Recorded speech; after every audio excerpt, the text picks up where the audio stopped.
নমস্কার, আমাদের two sisters devotional চ্যানেলের পক্ষ থেকে আপনাদের সবাইকে আন্তরিক শ্রদ্ধা। আশা করি সবাই ভালো আছেন, সবাই ভালো থাকুন, সুস্থ থাকুন। শ্রীহরির শ্রীচরণে এই প্রার্থনা করি। আমি শ্রীমদ্ ভাগবত থেকে আপনাদের পাঠ করে শোনাচ্ছি। আমি দশম স্কন্ধ থেকে আপনাদের পাঠ করছি। বিভিন্ন ছোট ছোট পর্বে আমি আপনাদের পাঠ করে শোনাচ্ছি। যদি আমার আগের ভিডিওগুলো আপনারা দেখে থাকেন তাহলে এর ধারাবাহিকতাটা বুঝতে পারবেন। আমি ভগবান শ্রীকৃষ্ণের বাল্যলীলার নানা অপরূপ কাহিনী পাঠ করছি। আজকেও আরও একটি অপরূপ কাহিনী পাঠ করব, ধেনুকাসুর বধ।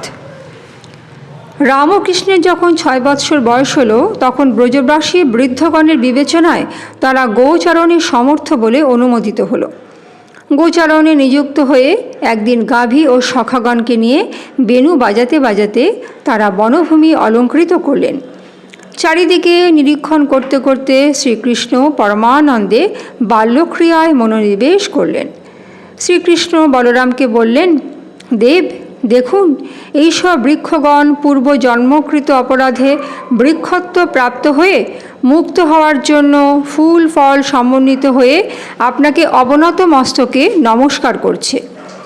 আপনি বনভূমিতে এসেছেন বলে সকল প্রাণীগণ পরমানন্দে নৃত্য করছে, দেখছে, সম্ভাষণ করছে, সুমধুর গান করছে। আপনার উপস্থিতিতে বৃক্ষলতা গুল্মাদি কৃতার্থ ধন্য হয়ে অভিনন্দিত করছে।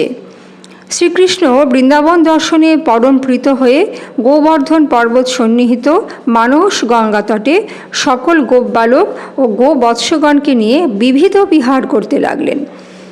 বলরাম শ্রান্ত হয়ে সখাগণের ক্রোড়ে শয়ন করলে শ্রীকৃষ্ণ তাঁর পদসেবা ও ব্যজন করতে লাগলেন। শ্রীকৃষ্ণ শ্রান্ত হয়ে শয়ন করলে গোপবালকগণ তাঁকে সেবা করতে লাগলেন। কেহবা নব পল্লব রচিত ব্যজন লয়ে তার অঙ্গে মৃদুমধুরভাবে সঞ্চালন করতে লাগল।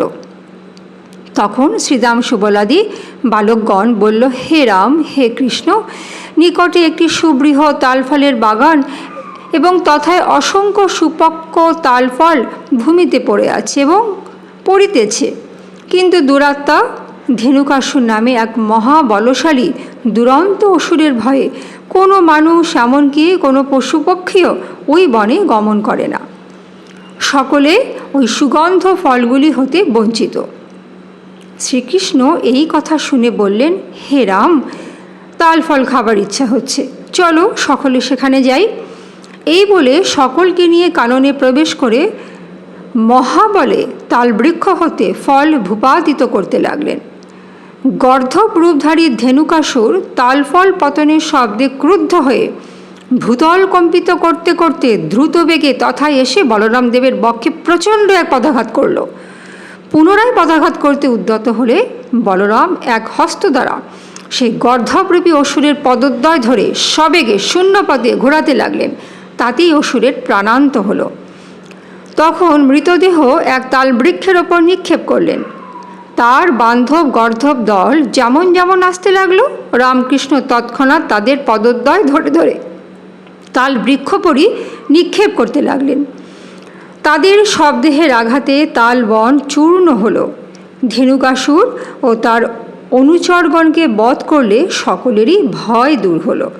তারা নির্ভয়ে তালফল ভক্ষণ করতে লাগলো। কৃষ্ণ ও বলরাম গাভী ও সখাগণ সহ ব্রজে প্রবেশ করলে গোপীগণ দিব্য মাল্য, বসন ও আহার্য দ্বারা তাদের প্রীতি বর্ধন করলেন।